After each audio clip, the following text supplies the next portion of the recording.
Se puso un guardia a la entrada de Longwood a unos 100 pasos de la casa y un cordón de centinelas alrededor de los límites, las cuales a las 9 de la noche se estrechaban masivas y se ponían en comunicación unas con otras, de tal modo que nadie podía entrar ni salir de la casa sin ser visto. Había dos centinelas a la entrada y las patrullas se cruzaban sin cesar. Después de las 9 no podía salir Napoleón sino acompañado de un oficial de Estado Mayor y nadie podía entrar si no daba el santo. Esta vigilancia duraba hasta el amanecer del día siguiente. Todos los puntos por donde se podía abordar a la isla tenían un piquete. Los navíos de guerra cruzaban continuamente, el uno a sotavento y el otro a barlovento, y las guardias de las eminencias de la isla se hacían señales luego que percibían alguna embarcación y todos excepto los navíos de guerra ingleses eran acompañados por uno de los cruceros hasta que se les permitía entrar. A ningún buque extranjero se le permitía acercarse, sino en el único caso de una gran escasez de víveres, y entonces a nadie le era permitido desembarcar.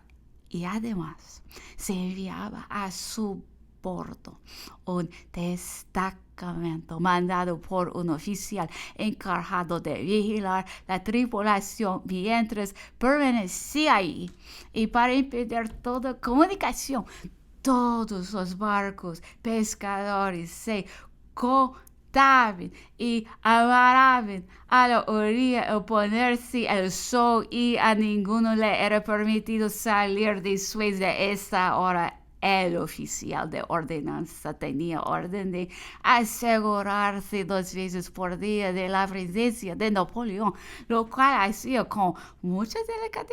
Finalmente, todas las precauciones humanas, excepto el encarcelamiento y los grillos, fueron tomados por Sir Jorge Cockburn para que no se evadiese. Los oficiales de 53, los del regimiento de Santa Elena y sus esposas y las personas más visibles de la isla fueron presentados a Napoleón, al cual convidaba a comer alguno una vez a la semana. Varios oficiales y otras personas recomendables que venían de la India o de la China se apresuraban a ir a Longwood solicitando ser presentados a él, y nunca se les negaba el permiso, a menos que alguna indisposición de su parte no le impidiese recibirlos.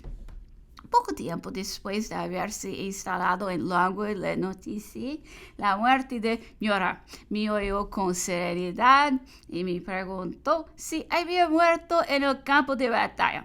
Al principio dudé si debía decirle que como un criminal, pero habiéndome repetido la pregunta, pero con particularidad conversaba con las señoras y las demás personas de su comitiva, o pedía un volumen de Corneille o otro autor estimado y leía en alta voz. A lo menos 1 hora, a las 10 se retiraba a su habitación y al momento se acostaba. Cuando almorzaba o comía, solo quería que alguno de su comitiva le diese conversación.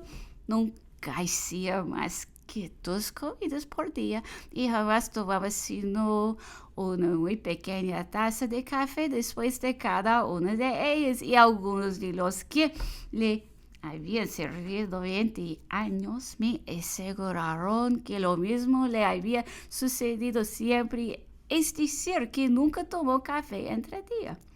Día 14, la fragata Phaeton llegó de Inglaterra, a cuyo bordo se hallaba Sir Hudson Lowe, Lady Lowe, Sir Thomas Reed, disputado y ayudante general el mayor Goriker, ayudante de campo de Sir Hudson Lowe, el teniente coronel Lister y otros varios oficiales de todas armas.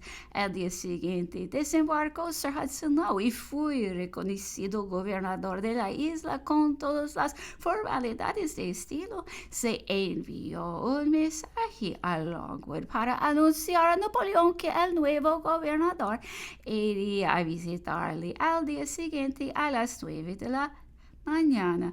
Consiguiente a él, un poco antes de la hora indicada, llegó Sir Hudson Lowe con un tiempo horrible, pues llovía y granizaba.